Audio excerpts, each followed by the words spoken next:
लेकिन दोस्तों इनसाइड भी मौसम फकर में खुश हमने लेकिन अब इस्लामाबाद के अंदर तो इस वक्त अजीबो गरीब किस्म की सिचुएशन डेवलप हो गई है और ऐसे लगता है जैसे शहर इक़्तिदार के अंदर कुछ ज्यादा ही हलचल मचने जा रही है। और जब इस बात की इतलात मिली कि जनाब शहर इक़्तिदार के अंदर कोई नई गड़बड़ घोटाले की कोई गुंजाइश बन रही है तो फिर उसको चेक करना जरूरी था। बाद में पता चला है जनाब के former chief justice of Pakistan mister justice Qazi Faez Isa साहब इस्लामाबाद में ना सिर्फ लैंड कर चुके हैं बल्कि जस्टिस काजी फैज ईसा ने ईद उल अजहा पाकिस्तान में इस्लामाबाद में ही मनाई है और ईद के मौके पर उन्होंने मनपसंद चंद जर्नलिस्ट हैं उनके साथ एक मुलाकात भी की है। उनको जनाब 5 स्टार होटल के अंदर उन्होंने रोटी भी खिलाई है और इस मौके पर जो गुफ्तगू का सेशन था वो तकरीबन 3 घंटे तक जारी रहा और इस गुफ्तगू के अंदर बहुत सारे इंपॉर्टेंट इश्यूज भी जेरे बहस आए। तो इसका मतलब ये है कि जस्टिस काजी फैज ईसा साहब की पाकिस्तान आमद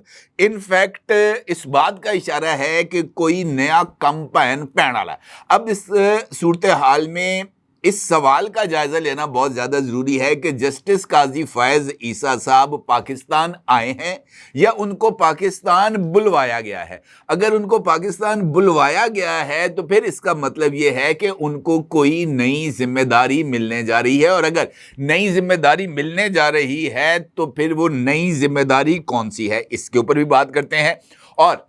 जस्टिस काजी फैज ईसा साहब की पाकिस्तान आमद यहां पर चंद सहाफियों के साथ मुलाकात ने भी कई जगहों पर बहुत सारी आग लगा दी है। तो ये जो आग है ये कहां कहां पर लगी है, किस किस को लगी है, इसके ऊपर भी जरा बात करते हैं और देखते हैं कि जनाब ये सूरत हाल कहां तक पहुंचेगी। लेकिन उससे पहले बात करते हैं 190 मिलियन पाउंड्स केस की, जिसकी समाअत जो है वो कल होने जा रही है और इस समाअत को लेकर भी इंटरनेशनल मीडिया पर भी और हमारे लोकल मीडिया पर भी बहुत सारे सवालात ज़ेर गर्दिश हैं। कल जनाब बिलावल भुट्टो जरदारी साहब जो कि बरतानिया में इस वक्त मौजूद हैं, उन्होंने एक टीवी चैनल को इंटरव्यू दिया और उस टीवी चैनल को इंटरव्यू देते हुए एंकर पर्सन ने मोहतरम बिलावल से ये सवाल किया कि जनाब 11 जून को इमरान खान रिहा होने वाले हैं। इस पर बिलावल भुट्टो जरदारी ने उनको जवाब दिया कि इमरान खान के जो मामलात हैं वो अदालत के अंदर ज़ेर इल्तवा हैं, अदालत ने ही उनको रिलीफ देना है और अगर अदालत उनको रिलीफ देती है, उनको जमानत देती है तो इसके ऊपर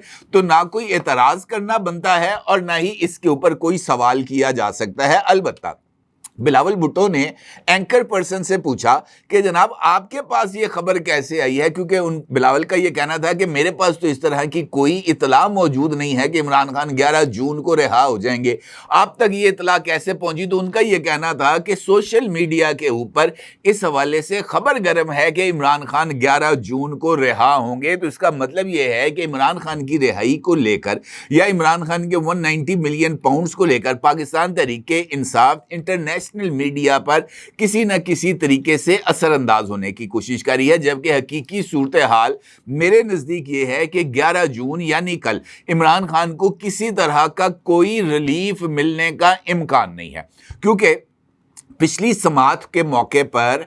जो नैब के प्रोसिक्यूटर्स थे उन्होंने इस्लामाबाद हाई कोर्ट के जो कायम मुकाम चीफ जस्टिस है जनाब सरफराज डोगर उनको इस बारे में आगाह किया था। उनका ये कहना था कि अभी तक इस केस के लिए स्पेशल प्रोसिक्यूटर अपॉइंट नहीं हुआ, जब तक स्पेशल प्रोसिक्यूटर्स अपॉइंट नहीं हो सके उस वक्त तक इस केस की समाअत को मुलतवी किया जाए और नैब ने इसके लिए 14 दिन का टाइम मांगा था। 14 दिन का उनको टाइम नहीं मिला, उनको 7 दिन का टाइम मिला और 7 दिन यानी आज वो 7 दिन मुकम्मल हो रहे हैं, कल उस केस की समाअत है। लेकिन अभी तक नैब की तरफ से 190 मिलियन पाउंड्स केस के अंदर कोई स्पेशल प्रोसिक्यूटर की अपॉइंटमेंट की खबर कम से कम मेरे तक तो नहीं पहुंची और ना ही वो नाम सामने आया कि जनाब ये वकील साहब जो हैं वो स्पेशल प्रोसिक्यूटर होंगे। अब इसका मतलब ये है कि कल की जो समाअत है वो आगे बढ़ ही नहीं सकेगी। नैब जो है वो अदालत के रूबरू पेश होगी और कहेगी कि जनाब ईद की छुट्टियां नहीं हैं, ईद की छुट्टियों की वजह से स्पेशल प्रोसिक्यूटर अपॉइंट नहीं हो सका, लिहाजा हमें मजीद टाइम दिया जाए। 1 हफ्ते की मजीद मोहलत मांगी जाएगी और ये समाअत 1 हफ्ते के लिए मुलतवी हो जाएगी। दूसरा के जो सिनेरियो है वो ये डेवलप होगा कि मुमकिन तौर पर, लेकिन अभी तक जिस तरह मैंने आपसे गुजारिश की है कि प्रोसिक्यूटर अपॉइंट नहीं हुआ है, एक लम्हे के लिए फ़र्ज़ कर लेते हैं कि स्पेशल प्रोसिक्यूटर अपॉइंट हुआ, तो वो कल अदालत में जाएगा और कहेगा जनाब कल रात को ही मुझे अपॉइंट किया गया है इस केस के लिए स्पेशल प्रोसिक्यूटर, अभी तक मैंने इस केस की जो है वो फाइल्स तक नहीं देखी, मुझे नहीं पता कि जनाब इस केस के अंदर आगे क्या होने जा रहा है या इस केस में पीछे क्या हुआ है, लिहाजा मुझे जो केस फाइल है इसकी स्टडी करने के लिए और केस की तैयारी के लिए टाइम दिया जाए। अदालत पूछेगी कितना टाइम दिया जाए, वो कहेगा जी महीने का टाइम दे दें। अदालत कहेगी ना मैं महीने का टाइम नहीं दे सकता, मैं आपको 1 वीक का टाइम दूंगा, तो ये समाअत फिर भी मुलतवी हो जाएगी 1 हफ्ते के लिए। 11 जून को इमरान खान के केस के अंदर किसी तरह की कोई पेशरफ्त होने का इम्कान नहीं है। ये बात तय है कि आज स्पेशल प्रोसिक्यूटर अपॉइंट नहीं होगा, कल नैब जाएगी, नैब जाके मजीद टाइम लेगी, 1 हफ्ते का टाइम उसको मिलेगा, 1 हफ्ते के अंदर स्पेशल प्रोसिक्यूटर अपॉइंट होगा, वो दोबारा जाएगा अदालत में, कहेगा जनाब मुझे तैयारी के लिए टाइम मिले। इमरान खान का फौरी तौर पर किसी भी अंदाज में जेल से बाहर आने का मुझे दूर दूर तक कोई इम्कान नजर नहीं आ रहा, ये बात तय है। अब इस सारे सिनेरियो के अंदर जस्टिस काजी फायज ईसा साहब की एंट्री भी जो है ना ये साकिन पानियों में पत्थर मारने के मुतरादिफ है। अभी अगर हम हालिया डेवलपमेंट्स को देखें तो उन डेवलपमेंट्स में जो चीज़ सामने आ रही है वो है चीफ इलेक्शन कमिश्नर की अपॉइंटमेंट। इस हवाले से वज़ीर आज़म शहबाज शरीफ ने बाज़ाब्ता तौर पर ख़त तहरीर किया है अपोजिशन लीडर उमर अयूब खान साहब को, और उन्होंने उमर अयूब को दावत दी है कि जनाब आपके पास जब भी टाइम हो आप आएँ और आकर मेरे साथ मुशावरत करें कि हमने जो चीफ इलेक्शन कमिश्नर है वो लगाना है, आप अपना पैनल लेके आइएगा, हम अपना पैनल लेके आएंगे और उस मौके पर ये जो पैनल्स हैं इनका तबादला हो जाएगा। अगर किसी नाम पर इत्तफाक हो गया वेल एंड गुड, अदरवाइज ये मामला कमेटी में चला जाएगा जहां पर तमाम जमातों को मुसावी नुमाइंदगी हासिल होगी और उस चक्कर वो कमेटी जो है वो फैसला कर लेगी कि जनाब कौन सा चीफ इलेक्शन कमिश्नर होगा। अब चूंकि पार्लिमानी जमातों में जो मुसावी नुमाइंदगी है वो हुकूमत की होगी और जितने नुमाइंदे हुकूमत के शामिल होंगे उतने ही अपोजिशन के शामिल होंगे। अब अपोजिशन में पाकिस्तान तहरीक इंसाफ अकेली नहीं है, वहाँ पर JUI भी है, वहाँ पर ये जो पख्तूनख्वा मिली अवामी पार्टी भी है, वहाँ पर BNP मैंगल भी है, बहुत मुख्तलिफ जमातें वहाँ पर मौजूद हैं और वहाँ पर भी उसी प्रपोर्शनेट से जो नुमाइंदगान है वो वहाँ पर उनका तकर्रुर किया जाएगा। तो पहला ऑप्शन ये हो सकता है कि जस्टिस काजी फायज ईसा साहब को चीफ इलेक्शन कमिश्नर अपॉइंट करने का प्लान बना हुआ है, जो बज़ाहिर मुझे मुमकिन नज़र नहीं आ रहा। उसकी वजह यह है कि जस्टिस काजी फायज ईसा साहब चीफ इलेक्शन कमिश्नर का ओहदा संभालने में सीरियस नहीं हैं और ना ही उनकी ये ख्वाहिश है कि वो चीफ इलेक्शन कमिश्नर का ओहदा संभाले। और ईद के मौके पर इस्लामाबाद के जो 5 स्टार होटल में मुख्तलिफ जर्नलिस्ट, जिनमें अब्दुल कयूम सदीकी साहब थे, जिसमें हसन अयूब साहब थे, जिसमें ARY और बोल के कोर्ट रिपोर्टर्स मौजूद थे, इस तरीके से चंद और कोर्ट रिपोर्टर्स भी मौजूद थे, उनके साथ मुलाकात में भी जस्टिस काजी फायज ईसा साहब से चीफ इलेक्शन कमिश्नर के ओहदे के लिए बात की गई, जिस पर जस्टिस काजी फायज ईसा ने ये ओहदा कबूल करने में किसी तरह की दिलचस्पी नहीं दिखाई। तो इसका मतलब ये है कि चीफ इलेक्शन कमिश्नर का ओहदा माइनस कर दिया जाए। इसी दौरान ये खबर सामने आई कि मखसूस नशिस्तों का जो केस है वो आजकल तातुल का शिकार है, क्योंकि जो जस्टिस अमीनुद्दीन खान हैं कॉन्स्टिट्यूशनल बेंच के जो सरबराह हैं वो हज के लिए गए हुए हैं और वो 14 जून को आएंगे वापस और उसके बाद ये केस दोबारा समाअत के लिए फिक्स किया जाएगा। अब मखसूस नशिस्तों के केस का फैसला आने के बाद पार्लियामेंट में जो नंबर गेम है उसमें आएगी तब्दीली और मखसूस नशिस्तों के केस के साथ ही इस बात का फैसला होगा कि क्या हुक्मरान इत्तेहाद के पास 2/3 अक्सरियत मौजूद होगी या नहीं होगी।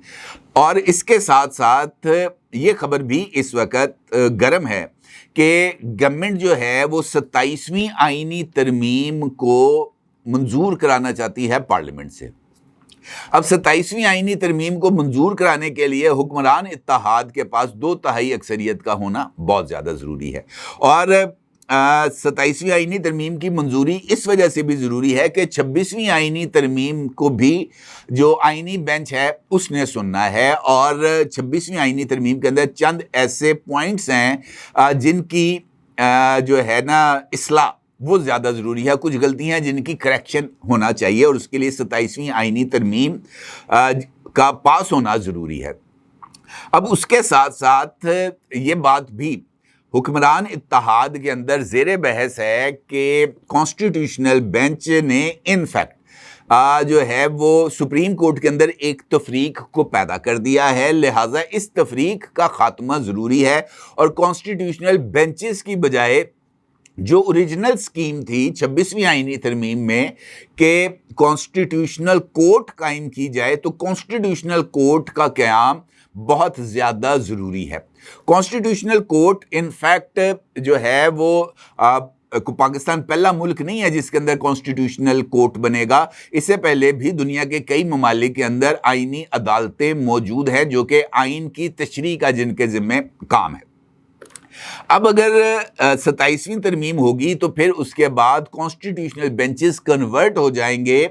कॉन्स्टिट्यूशनल कोर्ट के अंदर, और फिर कॉन्स्टिट्यूशनल कोर्ट के अंदर एक नया चीफ जस्टिस आएगा, और नया चीफ जस्टिस के लिए ज़रूरी नहीं है कि वो मौजूदा जज ही हो, वो कोई साबिक जज भी हो सकता है, और उसके लिए एज की स्लैब को आगे भी किया जा सकता है। जिस तरह 26वीं आईनी तरमीम के तहत ये एक तजवीज़ सामने आई थी, और उस वक्त के लॉ मिनिस्टर जनाब आज़म नज़ीर ताड़र ने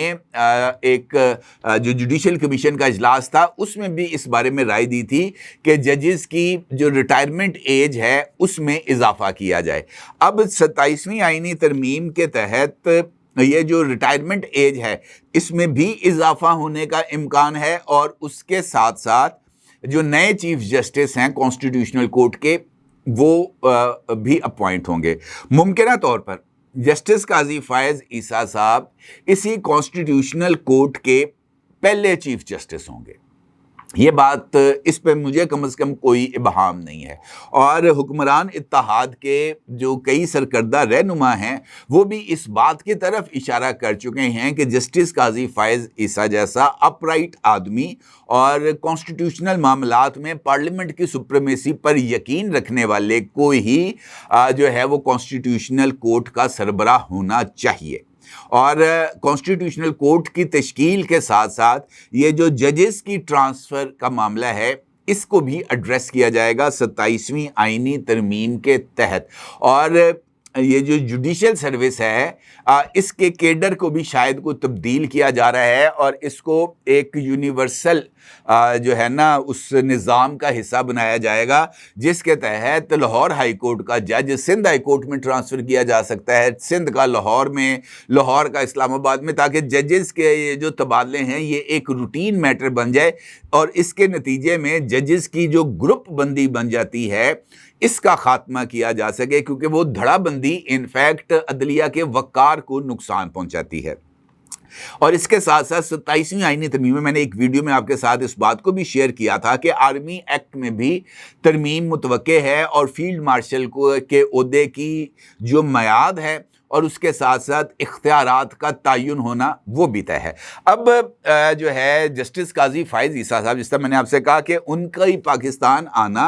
खारिज इल्लत नहीं है, और इम्कान यही है कि जस्टिस काजी फायज़ ईसा साहब मुमकिन तौर पर 27वीं आईनी तरमीम की मंजूरी के बाद पहली आईनी अदालत के पहले आईनी चीफ जस्टिस होंगे, और आने वाले दिनों में 27वीं आईनी तरमीम की मंजूरी के बाद आईनी अदालत ना सिर्फ तश्कील पा जाएगी बल्कि जो तमाम कॉन्स्टिट्यूशनल रिलेटेड मैटर्स हैं वो कॉन्स्टिट्यूशनल कोर्ट के अंदर शिफ्ट हो जाएंगे, और जजेस भी कॉन्स्टिट्यूशनल कोर्ट के अंदर अपॉइंट हो जाएंगे, और उसके बाद ये सारे का सारा मामला जो है ये सेटल डाउन हो जाएगा। तो लिहाजा कहना चाहिए वेलकम जस्टिस काजी फायज़ ईसा, अपनी जगह ज़रूर इज़हार कीजिएगा। आपका बहुत शुक्रिया। अल्लाह हाफ़िज़।